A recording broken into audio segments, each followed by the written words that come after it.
Hi everyone, this is Dr. Michelle Turner from It's Our Time Now.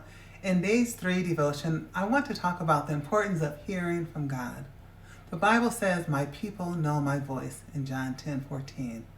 Now, it has always been important to be able to hear from God, but in this day and age, it is even more so.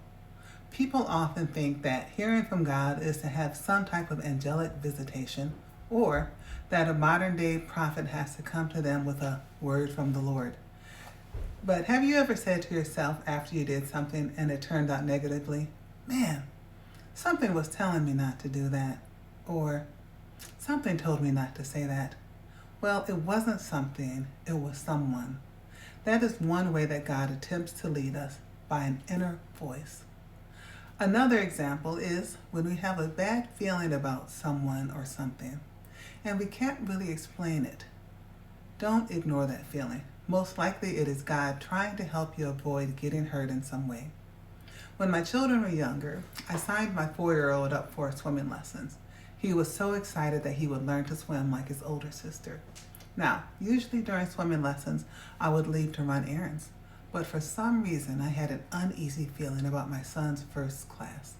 Because of this, I kept praying about it, wondering if it was just my imagination. Now, because of this uneasy feeling, instead of running errands during swim lessons, I stayed to watch his class. During that first class, when the instructor told the students to sit on the edge of the pool, my son, in his excitement, slid into the water. The instructor didn't see him go into the water. Now, since I was there, watching from the bleachers, I saw my son go down into that water. I waited for him to come back up. When he didn't, I hurriedly got the instructor's attention and the instructor pulled my son to safety. Now, to this day, I thank God for that uneasy feeling that led me to stay for the swimming lesson. Excuse me. Now, because of this, my son's life was spared. God leads us in different ways. Now, like I said before, it does not have to be an angelic visitation or a prophet coming to us with a word from the Lord. It may be that feeling that you have that something is not right, or a feeling that you should do something. So we need to learn to discern when God is trying to speak to us. It can be a matter of life or death, especially in the time that we live in.